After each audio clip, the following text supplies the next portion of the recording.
ओम शांति।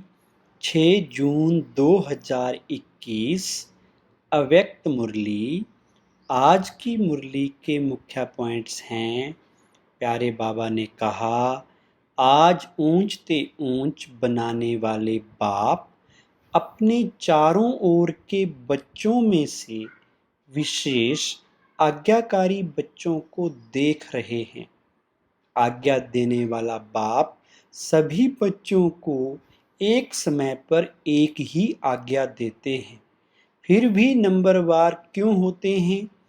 क्योंकि जो सदा हर संकल्प व हर कर्म करते बाप की आज्ञा का सहज स्मृति स्वरूप बनते हैं, वह स्वतः ही हर संकल्प, बोल और कर्म में आज्ञा प्रमाण चलते, और जो स्मृति स्वरूप नहीं बनते उनको बार बार स्मृति लानी पड़ती है। नंबर 1 है सहज स्वतः स्मृति स्वरूप आज्ञाकारी, और दूसरा नंबर है कभी स्मृति से कर्म करने वाले और कभी कर्म के बाद स्मृति में आने वाले। तीसरे नंबर की तो बात ही छोड़ दो।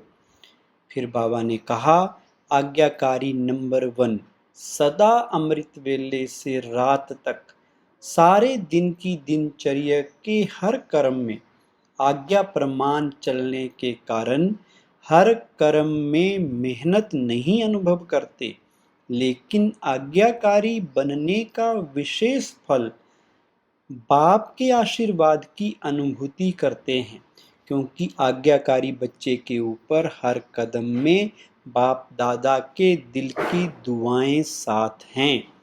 वर्तमान समय के प्रमाण कई श्रेष्ठ आज्ञाकारी बच्चों द्वारा कभी कभी कोई आत्माएं अपने को असंतुष्ट भी अनुभव करती है। कई कारण होते हैं। अपने कारण को ना जानने के कारण मिसअंडरस्टैंड कर देते हैं। दूसरी बात, अपनी बुद्धि प्रमाण बड़ों से चाहना इच्छा ज़्यादा रखते हैं, और वह इच्छा जब पूर्ण नहीं होती है तो असंतुष्ट हो जाते हैं। तीसरी बात, कई आत्माओं के पिछले संस्कार, स्वभाव और हिसाब किताब के कारण भी जो संतुष्ट होना चाहिए वो नहीं होते। फिर कहा, सेकंड नंबर वाले को कर्म करने के बाद कई बार मन में संकल्प चलता है कि पता नहीं ठीक किया वो नहीं किया, मन खाता है कि ठीक नहीं किया। नंबर 1 आज्ञाकारी आत्मा का कभी मन नहीं खाता। आज्ञा प्रमाण चलने के कारण सदा हल्के रहते, क्योंकि कर्म के बंधन का बोझ नहीं। फिर बाबा ने कहा, एक है कर्म के संबंध में आना, दूसरा है कर्म के बंधनवश कर्म करना। तो नंबर 1 आत्मा कर्म के संबंध में आने वाली है, इसलिए सदा हल्की है। नंबर 1 आत्मा हर कर्म में बाप दादा द्वारा विशेष आशीर्वाद की प्राप्ति के कारण हर कर्म करते आशीर्वाद के फलस्वरूप सदा ही आंतरिक विल पावर अनुभव करेगी, सदा अतीन्द्रिय सुख का अनुभव करेगी, सदा अपने को भरपूर अर्थात संपन्न अनुभव करेगी। कभी कभी कई बच्चे बाप के आगे अपने दिल का हालचाल सुनाते क्या कहते हैं, ना मालूम क्यों आज अपने को खाली खाली समझते हैं। कोई बात भी नहीं हुई है, लेकिन संपन्नता व सुख की अनुभूति नहीं हो रही है। पहले समय की अवज्ञा का बोझ किसी समय अपने तरफ खींचता है। जैसे पिछले जन्मों के कड़े संस्कार स्वभाव कभी कभी ना चाहते भी अपने तरफ खींच लेते हैं। ऐसे समय प्रति समय की हुई अवज्ञाओं का बोझ कभी कभी अपने तरफ खींच लेता है। अवज्ञा एक होती है पाप कर्म करना व कोई बड़ी भूल करना, और दूसरी छोटी छोटी अवज्ञाएं भी होती हैं।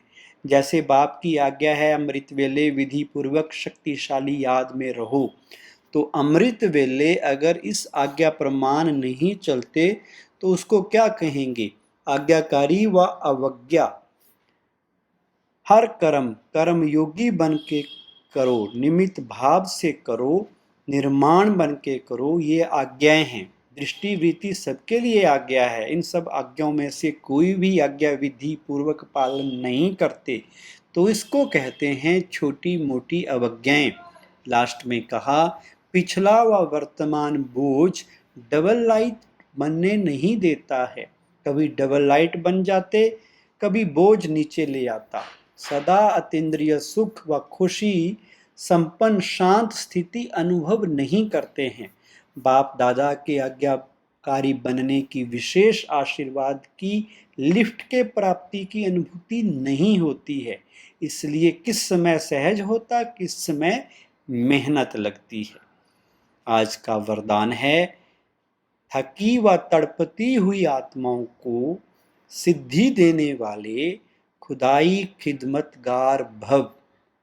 विस्तार, आत्माओं की बहुत समय से इच्छा व आशा है निर्वाण व मुक्ति धाम में जाने की। इसके लिए ही अनेक जन्मों से अनेक प्रकार की साधना करते करते थक चुकी हैं। अभी हर एक सिद्धि चाहते हैं, ना कि साधना। सिद्धि अर्थात सद्गति।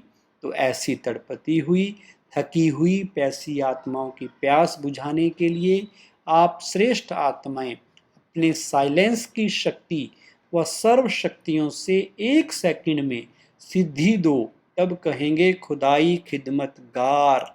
स्लोगन है, कमजोर संस्कार ही माया के आने का चोर गेट है। अब यह गेट बंद करो। ओम शांति।